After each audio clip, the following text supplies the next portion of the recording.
Hello, welcome everybody. Thank you for attending our Retire Ready webinar today. This is our fourth Retire Ready webinar in our series in 2024. Today our topic is Q&A, so thank you to everyone that has sent through their questions previously. Liz is going to work her way through answering those today for you. I'm Anna Childs. I'm the events coordinator from Somerset. I am here as your host, but mainly I'll just be sort of in the background and just making sure the webinar is all running correctly. I will pop back on at the end as well. But I just wanted to run through how the webinar works. So it'll run for an hour.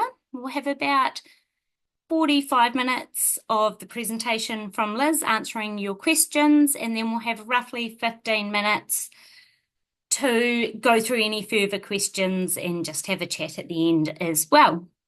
You will see there is a chat function at the bottom of your screen.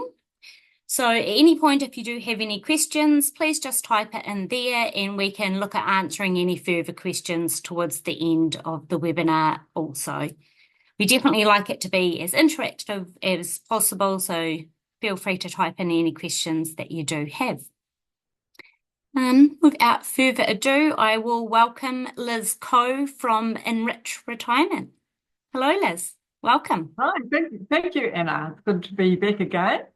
And I was just saying earlier to you before we started that, gosh, this year has gone by so quickly. Here we are doing our fourth webinar in November already. It seems like not that long ago we started doing the first one. So anyway, it's good to be back again and to see that other people are obviously enjoying these webinars and hopefully getting some value out of them. Yeah, absolutely. They will be, I'm sure. So shall we kick off? Yeah, let's go, Liz. Yeah.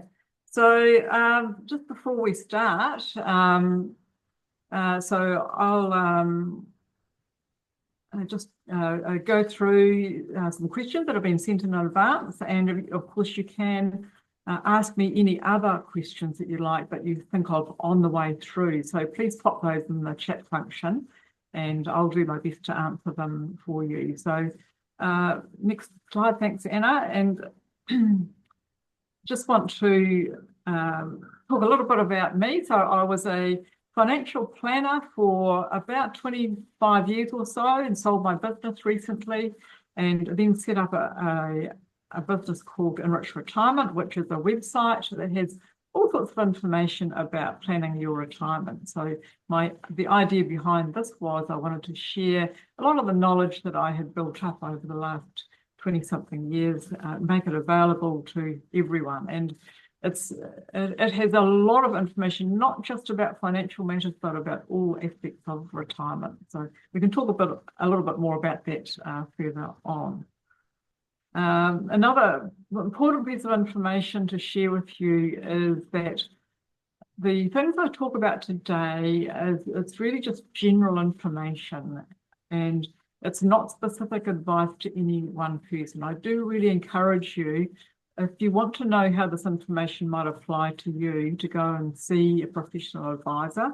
That's always the best way to approach it, because everybody's situation is slightly different. So I will do my best to answer the questions that have been sent in, but I do need to keep it fairly general, and I can't give specific product recommendations, or else I'll be in danger of getting a pretty hefty fine. So I don't want to do that. But yes, we'll hopefully be able to help you find the answers to those questions. And as I say, if you need more specific information, please go and see a professional. Rightio, so we'll start with our first question. So this question is, my husband and I are about to retire. We're a bit confused about where we're heading. How do we come up with a plan? And this is a really good question. It's a pretty fundamental question. It's something that pretty much every retiree grapples with. It can be a very confusing time when you retire, because, we all through our working lives, we've got our heads down and our backsides up, so to speak, just beavering away, getting through life, buying a house, paying off the mortgage, raising a family, getting ahead in our careers, and it's like you're on a pretty well defined path. You know, there's not too many choices about which way you go, other than, you know, developing your career. So it's quite a shock, I guess, in a way, when you start to realize that actually once you retire, there's lots and lots of different possibilities. There's lots of ways in which you can retire. There's lots of, you know, when should you retire is, I guess, the first question that needs to be asked. How do you know when you have enough money to retire? And then what do you do in your retirement? How do you plan ahead for that period of time? Because quite often now we're living 30 years in retirement, and so it's a long time to plan ahead for, and there's a lot of uncertainties over that time frame. So where do you start? How do you go about planning that? And it is really important to plan, because believe me, if you talk to people who've been retired for, you know, 10 or 15 years, they'll say to you, gosh, I don't know where that time has gone. You know, all of a sudden I'm, you know, 10 or 15 years into my retirement, and it just, and I'm getting older faster. The time seems to go quicker as you get older. And, you know, where's it all gone? And before you know it, your retirement can disappear in front of you. And you think, well, gosh, have I missed some opportunities? If only I had planned to do things a bit sooner, or, you know, put a bit more thought into how I want to spend my time and how I wanted to use my money, I might have had an even better retirement than the one I've had. So it is really important to plan. And I think also when you're in a relationship with somebody, it's really important for you to both be on the same page, if you like, in terms of how you want to spend your time and how you want to spend your money. So we have differences between us, obviously, and even being married to someone for a very long time, you're still going to have differences in terms of, for example, how much travel do you want to do? It's quite often the case that one person wants to do a lot of travel and one doesn't. How do you want to invest your money? Again, people have differences of opinion about that, about how much risk to take on. Differences in terms of how quickly you run your money down over your retirement. And, you know, some people are quite averse to seeing their retirement capital dwindle away. So it can be quite a complex time. So the best way to approach it is, you know, to start talking, obviously, if you're in a relationship, start talking with your partner about what are some of the things that you might want to do over that 30-year time frame. And a little tip for doing that is I like to break that time frame down into chunks of, say, 5 to 10 years, because planning 30 years ahead is really, really difficult. You know, we've got no idea, you know, where we're going to be in, you know, 15 years' time, 20 years' time.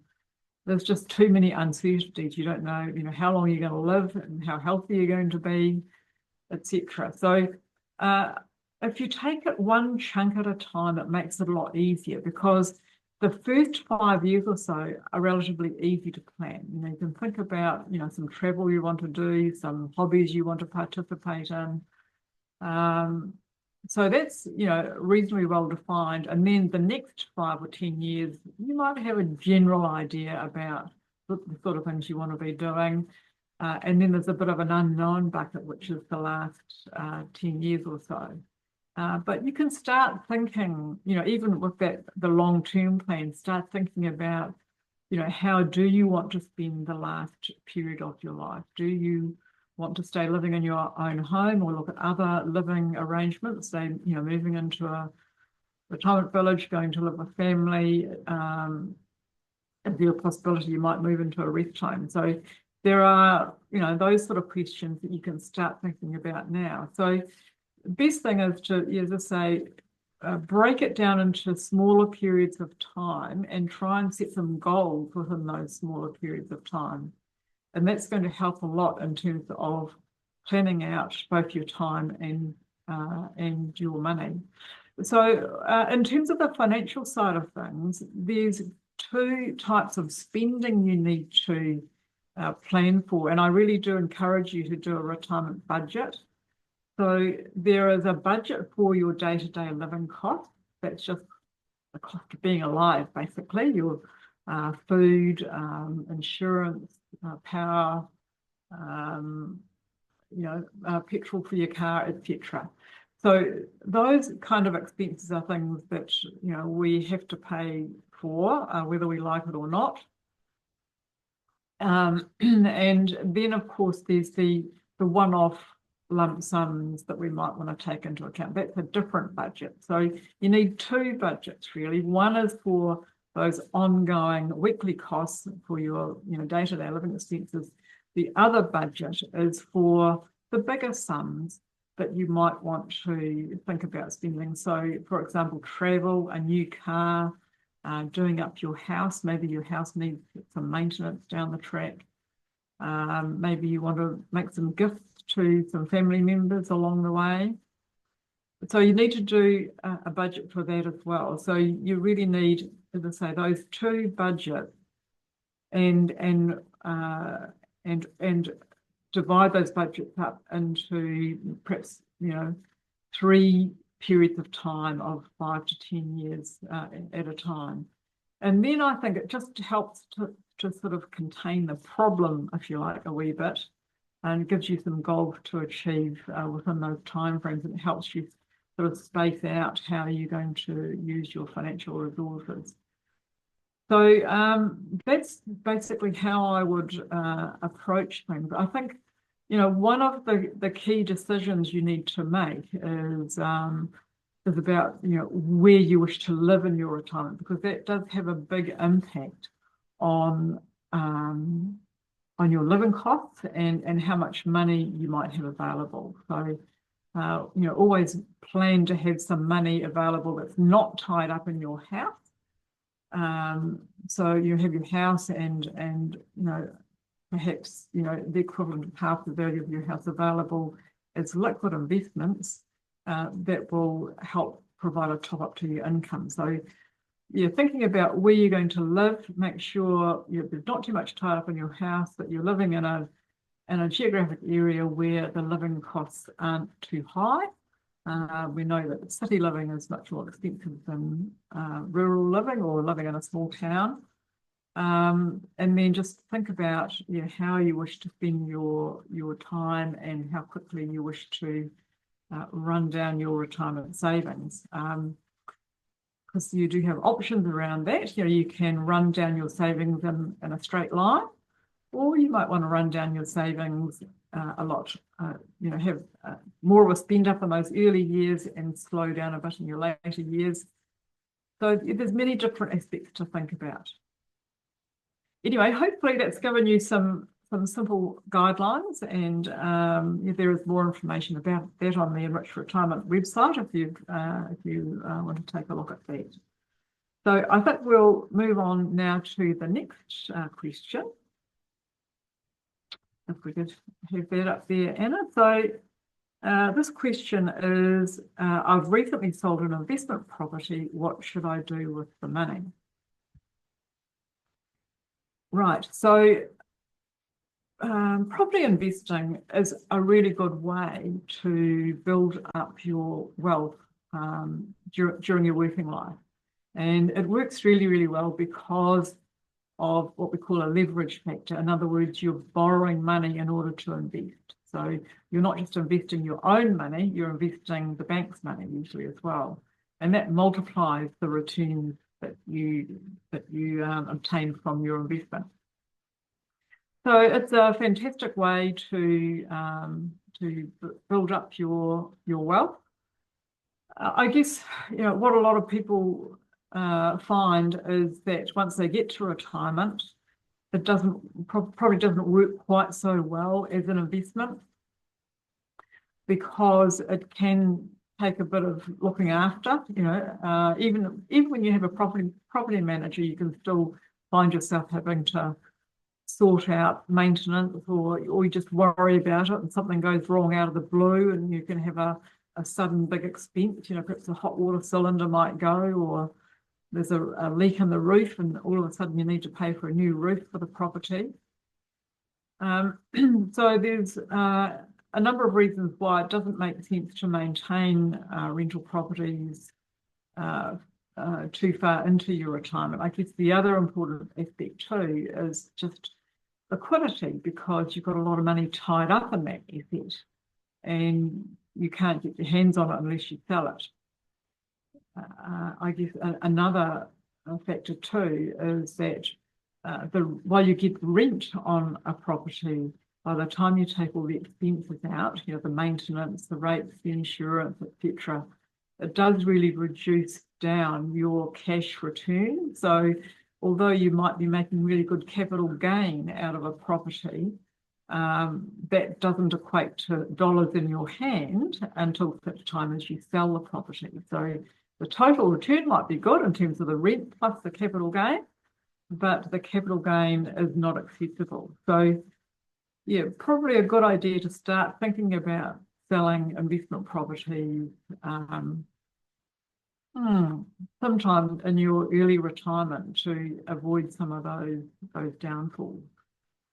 So what do you do when you sell your investment property? I guess what I've found over the years and working with people who have been property investors is they tend to be quite nervous about other forms of investing. Property people can be quite fanatical about property, and some people build up quite large portfolios in property.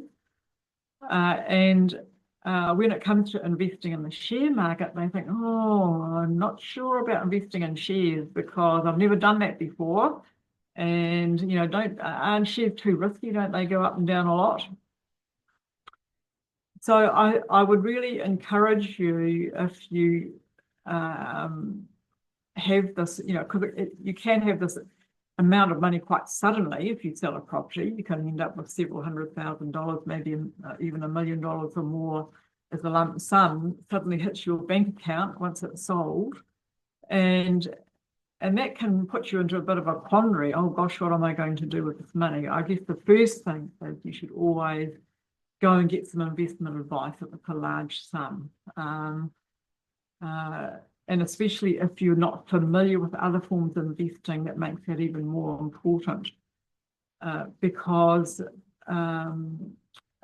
it's, moving into different forms of investment is something you need ideally a bit of experience in if you are dealing with that large amount.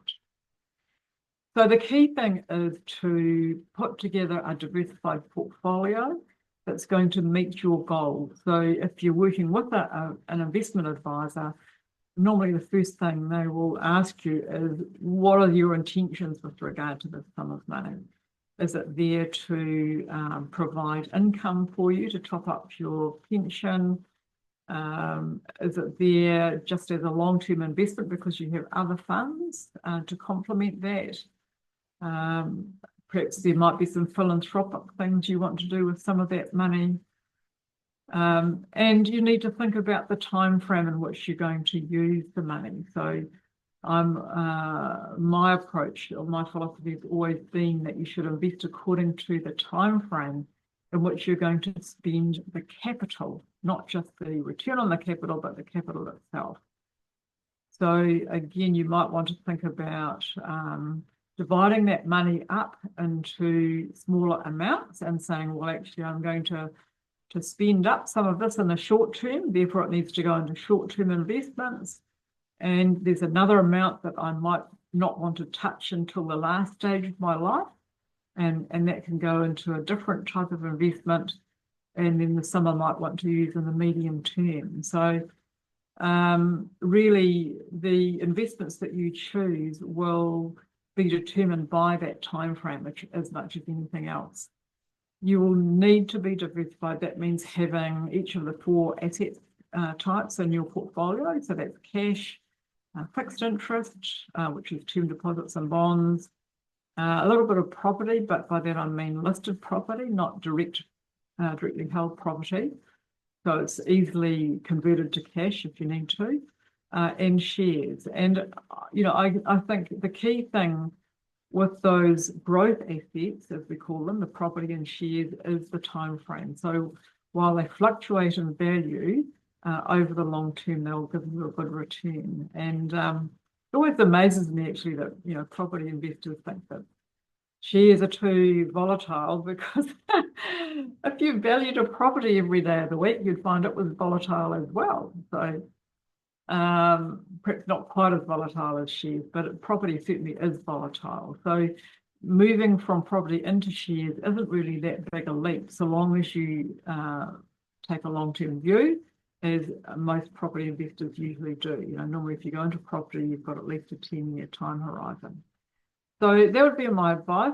Look to do a diversified portfolio, perhaps with a short-term amount, a medium-term amount, a long-term amount, but do get some advice from an investment advisor on that.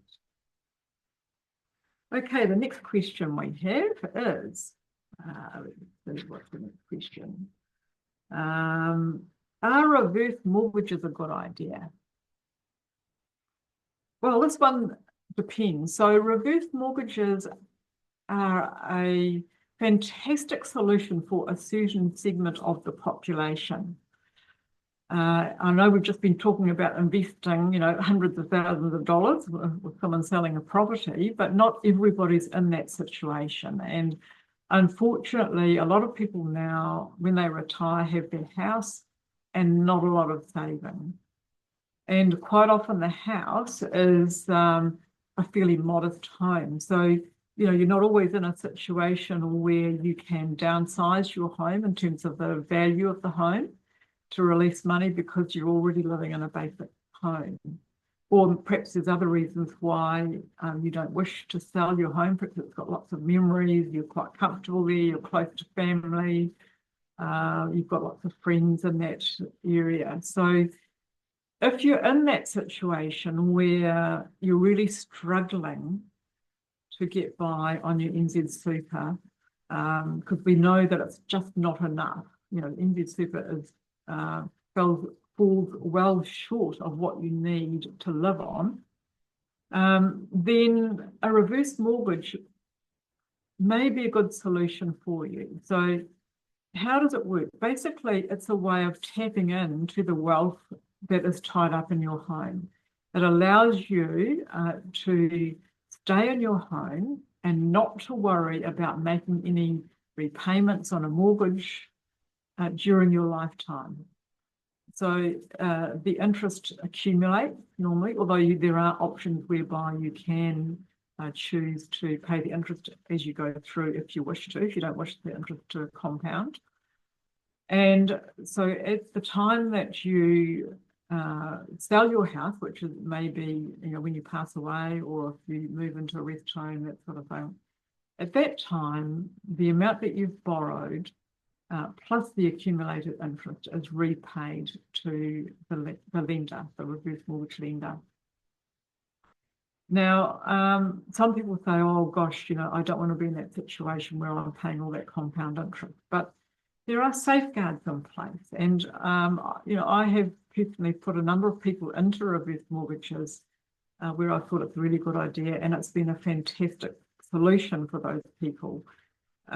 So there is a limit on the amount that you can borrow, and that's based on the value of your home and also your age. So the younger you are, the less you can borrow. And that way it's designed to not ever take up more than about 40% or so of the value of your house by the time your house is sold. So you're not going to be in a situation, hopefully, where all that equity is used up, because while you're paying compound interest on the mortgage, your house is also going up in value by the rate of property inflation, which could be, who knows, 3 to 7% a year on average over the long term. So that helps to at least partially, if not fully, offset some of the interest that you're paying on the mortgage. So you've got a mortgage that's that might only be, say, 20 or 30% of the value of your home. It's enough to give you a top up of your income. The capital gain on the property is helping to offset the compound interest. You're not having to make any repayment.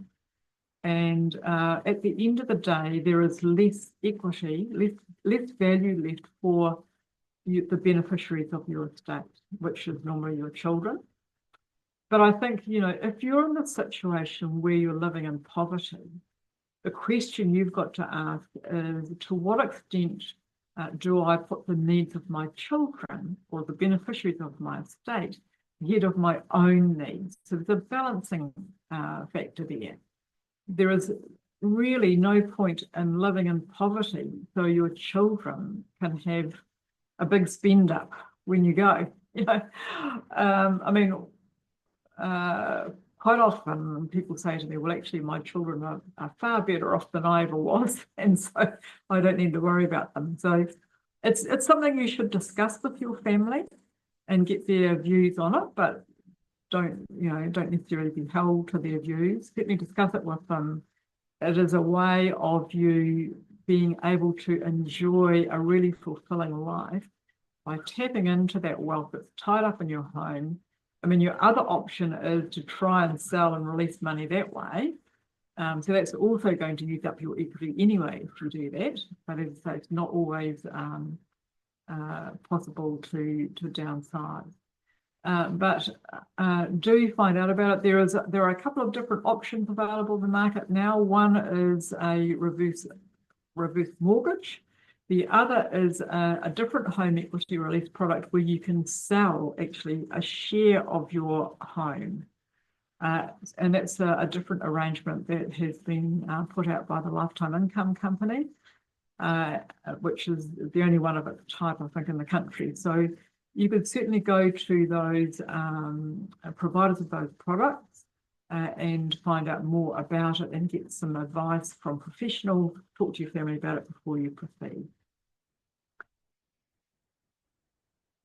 Right, I've just got to plug in my computer here, if you'll excuse me for a minute. I'm running out of battery. So we'll move on to the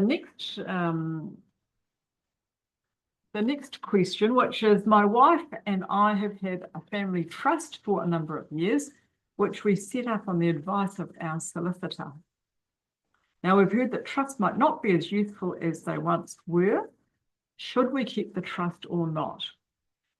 This is a complicated one, and I know a lot of people have been winding up their trusts. I think, you've got to really think about why you set up a trust in the first place and whether that's still relevant.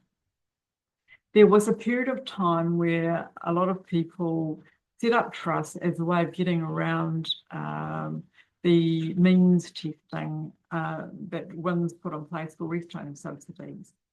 Now, that's no longer a valid reason to have a trust because WINS are really setting trusts aside now when they're looking at doing their means testing. So I think you really have got to go back to basics and say, well, are there other reasons besides that? And it might be that you want an easy way to transfer wealth to the next generation because a trust will continue operating after your death.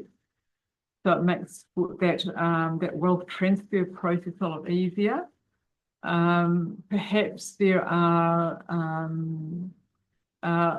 relationship property reasons to continue to have a trust. So if you're in a second relationship with somebody, you may have a trust that protects your personal assets from being caught under the Property Relationships Act. It may be that you're wanting to provide for a child that isn't able to look after their finances themselves without assistance. So there are a number of good reasons, or maybe you're still in business, who knows? A lot of retired people are still operating as professional advisors in some capacity, and a trust does offer protection for those people. So I think this is something that you should talk over with your solicitor. The bottom line here, though, is if the only reason you have a trust is to get around the means testing, then you do probably need to think again, because there is always a cost to operating a trust. You need usually professional advice on the way through. You need to do accounts for the trust. One simple solution is to have just your family home in the trust and not your investments, and then at least it means you don't need to do account, a tax return for the trust. So have a think about it, discuss that with your solicitor and with your accountant, and take a considered view about the cost versus the benefits. All right, what are the benefits? Why have I got this trust? What's it costing me to run it per year? And that will give you your answer. Right, next question. We've had high inflation recently. How can I best invest my money to keep ahead of price increases? And hopefully those days of very high inflation are over. It would seem that the Reserve Bank has got things a little bit more under control now, and we're starting to see interest rates come down as a result, because the inflation is looking a lot lower than it has done for several years now. But that isn't to say that we aren't going to have high inflation further down the track. And certainly if you're looking at a 30-year time frame for your retirement, there are going to be periods during that time where you do have high inflation. And I think the key thing here is always to make sure that as part of your investment portfolio, you do have some of those growth assets I was talking about earlier. That's property and shares, because if you're relying just on interest from, say, a term deposit, you're paying tax on that interest. You're getting a low rate of return because bank deposits are deemed to be quite safe investments. Therefore, there's a low return. Risk and return go together. So by the time you're getting a low return, less the tax, you're probably not even keeping up with the rate of inflation. And so what that means over time is that the value of your capital, that's the lump sum you've invested, will decline in terms of its purchasing power. So in other words, if you invest 50,000 now, and you've still got 50,000 in 10 years' time, because you've used up all the interest, that 50,000 in 10 years' time isn't going to buy you anywhere near what it buys you today. So you will have lost the purchasing power, some of the purchasing power of that money. So yeah, if you consistently use all the interest, you're going backwards over time for that reason. If you wanted to maintain the purchasing power of your capital, you'd have to not spend all the interest. But it's really hard to do that if you've just invested in bank deposits. So I think no matter how much you have invested, whether it's a small amount or a large amount, you should always be thinking about putting some money into some long-term investments that will keep ahead of inflation. And that means into things like property and shares, where you're going to get a much higher return. You're not paying tax to the same degree that you pay on bank deposits. And they do have a higher return because they are high risk. So long as you have diversified investments, and again, really encourage you to talk to an investment advisor about the best way to do that. So KiwiSaver is certainly one investment option. If you have a smaller amount, you go to an investment advisor, you can get a customized portfolio. But have some of your money invested for that long term, because you're not going to spend all your money at once.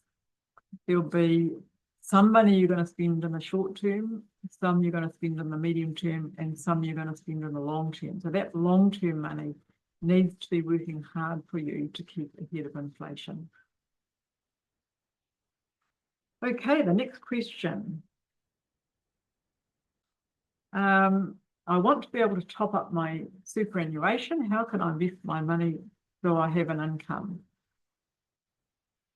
Right, this is the big question that everyone has. How do I get more income? So I just want to start by talking about income and what that means for retirees. So when you're retired, you shouldn't be concerned about income. What you're concerned about is cash, money, right? You don't want income as much as you want money when you need it. Now that money can come in two ways. It can come from the cash returns that your investments make. So in other words, if you have the money on term deposit, you get the interest that can provide an income. But you can also get money by using up your capital. So if you have 50,000 invested in a term deposit, you'll get the interest, but there's no reason why you can't use some of the $50,000 capital amount as well to provide income. And you should do that because really you should be planning to use up your investment capital over the course of your retirement. Because at the end of the day, someone has to spend your money, right? So either you spend it or your kids spend it. You have to decide what's the right balance in that equation. And most people generally tell me that they see themselves as being first priority. So work out how much you want to run down your retirement capital over your retirement. And yeah, just plan to spend. You know, for me, I guess investment management and retirement is about planning to spend, not planning to invest, right? It's about investing your money until such time as you wish to spend it or when you think you might need to spend it. So the focus should be on spending first. You know, when are you going to spend that money? How much are you going to spend?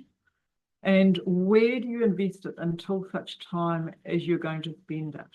Those are the questions that you need to answer. If you try and retain the value of your investment capital over the course of your retirement, then you're going to need a lot more money than if you are prepared to run that capital down over your investment time frame. So there are a number of options for investing your money and having that regular income. So you can still invest it in a diversified portfolio and just take a regular drawing out of that portfolio.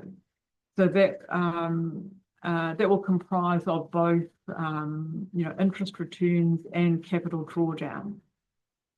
But if you do that carefully, if you manage the drawdowns carefully over your retirement, then you shouldn't run out of money.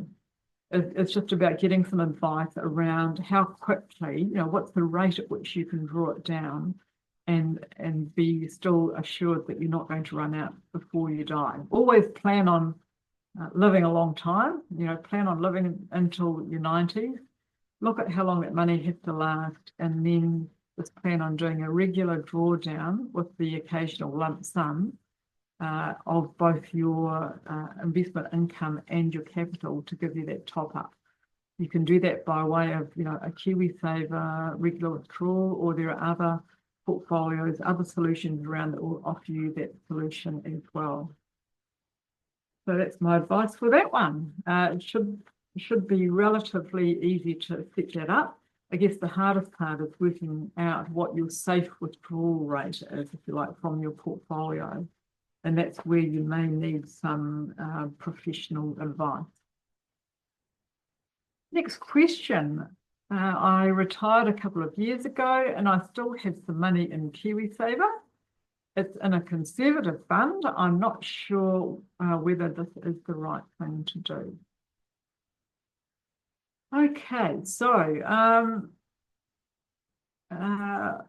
I guess I want to start here by saying that a lot of people are under the false impression that once they're retired, they have to be conservative investors.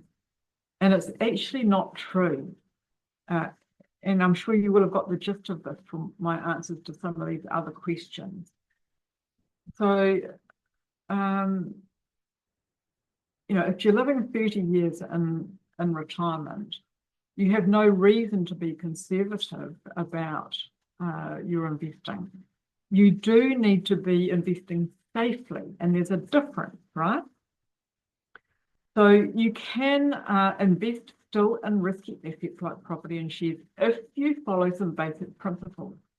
And those principles are to invest according to your time frame of when you want to spend your money, to invest long term if you're going into those risky assets, and to be fully diversified, right? So if you're going into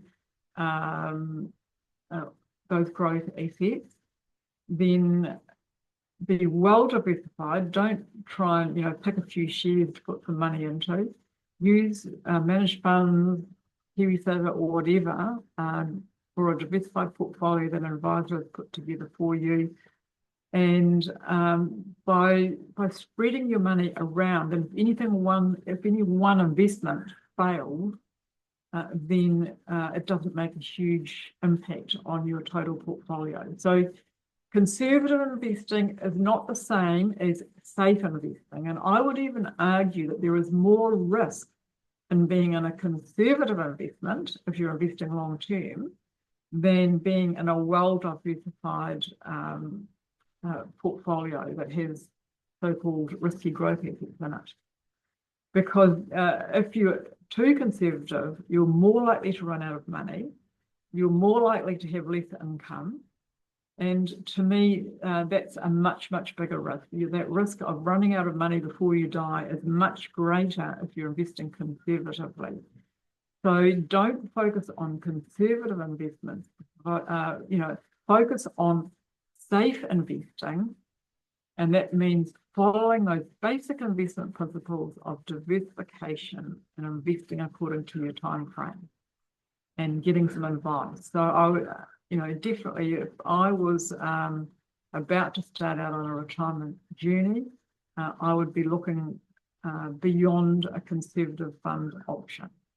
But still, also working within your, what we call your risk appetite, I suppose. You don't want things that are going to be bouncing around all over the place, but you do get some advice on how to construct a safe investment portfolio. Right, next question. Thanks, Anna. I retired a couple of, I had that one. I just turned 65 and I still have a small mortgage on my home. I have some money in KiwiSaver. Should I cash up my KiwiSaver and pay off my mortgage? Well, put it this way. You have what's called an opportunity cost here. So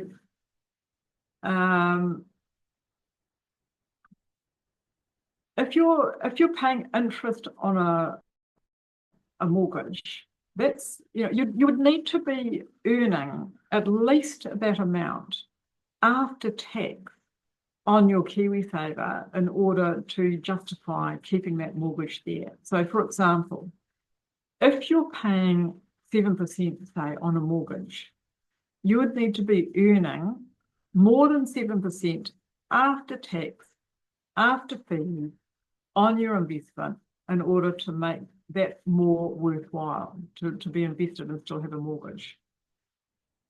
So by paying off your mortgage, you're in effect getting a guaranteed return, tax-free, after paying fees, equivalent to whatever your mortgage interest rate is. I'll just say that again slowly, right? So if you pay off your mortgage, you are in effect earning the equivalent of whatever your mortgage interest rate is.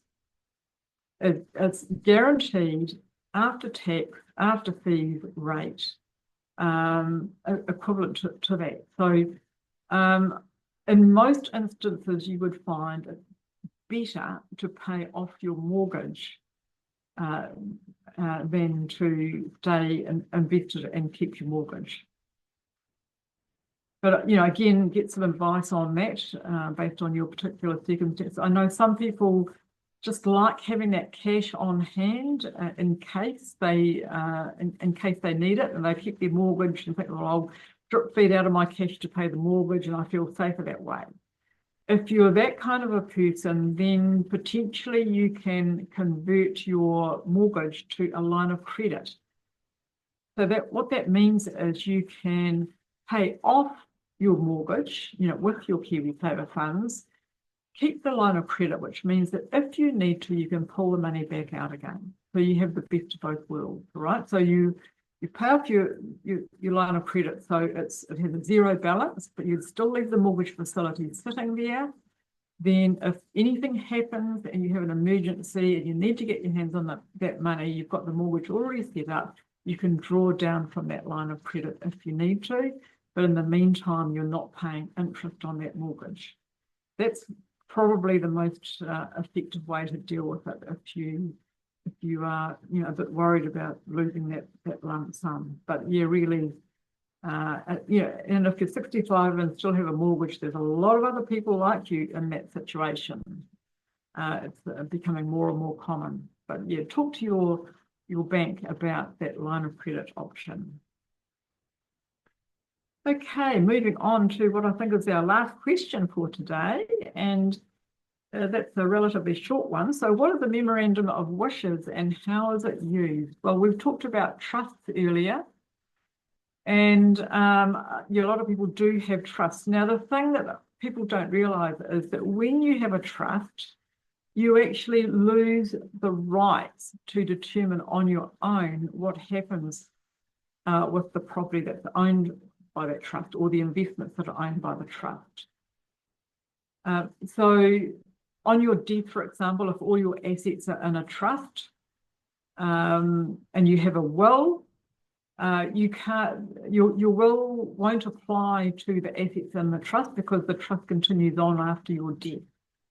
And so you can't direct where that money goes. It's up to the trustees what happens to that money on your death. So the way around that is to prepare what's called a Memorandum of Wishes, which is a memorandum which sets out how you would like to see that wealth dealt with after your death. It's still up to the trustees to make a final decision on that. They're the ones that will control your property after your death. But hopefully, if you've picked some good trustees, they will take your wishes into account. They're not legally bound to, but you can use that as a guiding document for your trustees, after your demise, to make gifts or distribute some of that wealth from your family trust. So that's it quite simply, and you would need your solicitor to draft up that document for you. It's a relatively simple procedure. You just need to set out what your wishes are, and the solicitor will draft that up for you to be given to your trustees at the appropriate time. Okay, Anna, I think we've dealt with all our questions for now. Thank you, Liz. That was amazing. Lots of really useful information in there for everyone viewing. So thank you very much. Before we get on to next steps and where you can find some resources, and also we're going to answer a few more questions that have popped in here for us as well. So before we get on to answering a few of the last minute questions that have come through, we just thought we'd run through the next steps and resources. So where to access more information and practical guides. There is a Retire Ready website. So it's www.somerset.co.nz/retire ready. At that website, if you have missed any of our past 3 webinars, you can watch them there. This webinar will also be uploaded to that website as well. So if you want to refer this on to any of your friends and family to watch at a later date, they can do that from the Retire Ready website also. There is a free workbook, Retire Ready planning workbook that you can download from that website for free as well.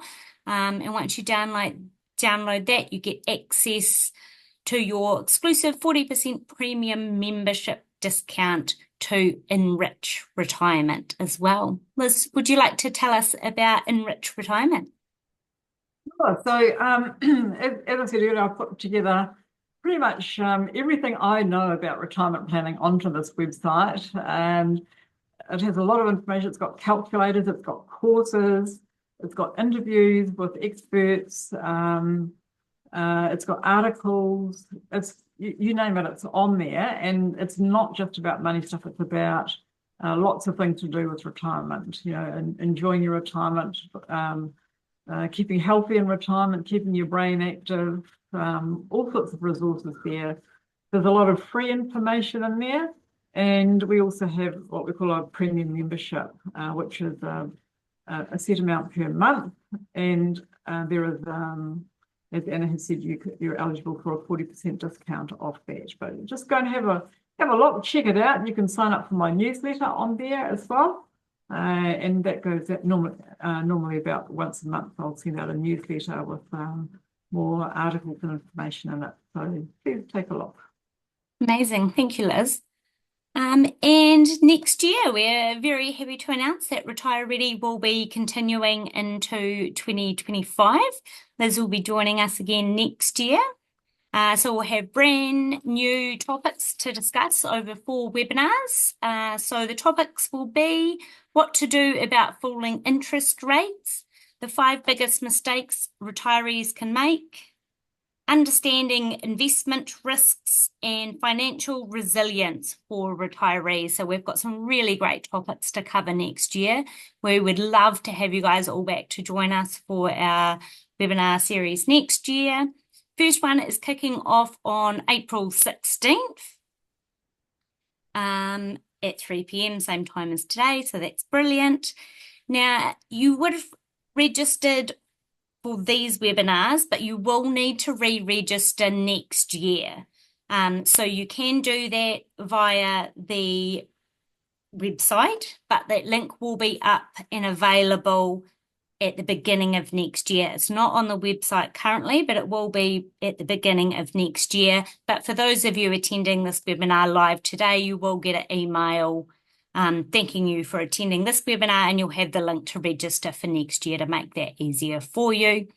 If you do happen to just lose that email that you get, you can also just email us at retire.ready@somerset.co.nz, and I can just email you back that link directly as well if that's easier for you. All right, let's move on and answer some of your questions that have popped up here, Liz. So I'll just bring this up.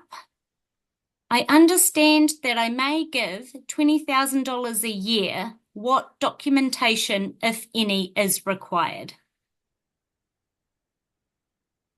Right. Well, that's an interesting question.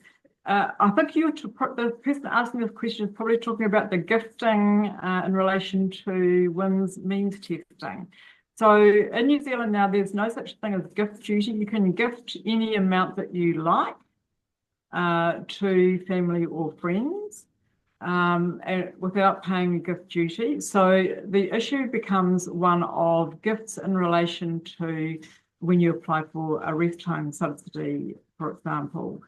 And there are no hard and fast rules there. The amount, I think, is about $35,000 a year that can be given. And WINS will look back at your previous gifts over a number of years. There's no hard and fast rules about how far they can look back. So it's something you do need to think about when you gift money is, what is the likelihood that you might wish to apply for a rest home subsidy further down the track, and then perhaps get some advice from your solicitor or from WINS as to what the impact of that might be. So although there's no gift duty, you do need to think about how it impacts on your eligibility for rest home subsidy. It is a bit of a grey area. There's no hard and fast rules. There's no guidebook that says if you do this, then this will happen. It's very much assessed on a case-by-case basis. So it's a really tricky area. So do your homework. If you're gifting a large amount, you should always get a solicitor to document that, particularly if you're giving it to children, because a gift to your children can be caught under the Property Relationships Act. If your child is in a relationship and that relationship breaks up, you can see half your gift disappear down the road with the leaving partner. So get a solicitor to help you put together a loan document around that, and just get advice before you do any gifting. Brilliant. Thank you. And we've just got another one come through. I am a single lady with my own house, but only a small amount of savings to get by on. Do you have any tips how to get by in my retirement? Oh gosh, look, there's so many people in this situation. I have touched on that a little bit through this webinar.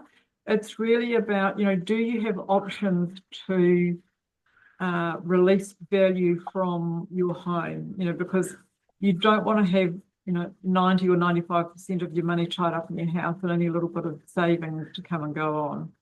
So are there options whereby you can move to another area that's cheaper and buy a reasonable house, but a cheaper house, so you can release some money that way? Can you look at a reverse mortgage? With whatever savings you have, some of it still needs to be invested for the long term. You can't use it up all at once. So it's a really difficult situation. You can also talk to your family and see if they can help you out as well, whether they could perhaps, for example, buy a share of your home and give you the cash instead. There are ways around it, but yeah, certainly downsizing, reverse mortgage would be the two obvious courses of action to follow there. Thank you, Liz. And we've got just one more that's come through. Should I sell my investment property now that I am retired? Again, I touched on a few answers to that question on the way through. So yes, at some point, you really need to think about who's going to use the money tied up in that investment property. So, if you've got other assets, that's fine. If you can spend other money without compromising your quality of life and standard of living, then you could retain that investment property. But at some point, you need to think about where that wealth is going to end up. Is that wealth money that you would like to spend for you, or do you intend to pass it on to your children? And again, with investment property, you get sudden expenses. Suddenly something goes wrong, you have a major repair, you have a tenant that does damage to the property or doesn't pay the rent, it becomes a hassle. By the time you're 80 something, do you want the hassle of being a landlord, even with a property manager? So I would think, after the first 5 or 10 years of retirement, if not earlier, you might want to think about setting up an investment portfolio instead that's a bit easier to manage, that doesn't have quite so many headaches. But property is still a great way to grow your money. Really, when you're in retirement, you're not interested in growing your money, you should be more interested in spending it. Okay. Lovely. Thank you. Brilliant. Well, thank you everyone for joining us today for the webinar series this year. I just wanted to thank you, Liz, as well, for taking the time to join us today and sharing your expert advice. Thank you to the audience for attending, and we really want to see you all back again next year. Did you have anything else, Liz, that you wanted to add? Oh, no, just that I really enjoy doing these webinars, and if you've got more questions, keep them coming, because we can always find a way to answer those questions in another webinar. So yeah, the more we hear from you, and give us some ideas about what you'd like me to talk about in the future. That'd be great. Absolutely. Thank you, everyone. Thank you, Liz. Enjoy the rest of your afternoon. Bye.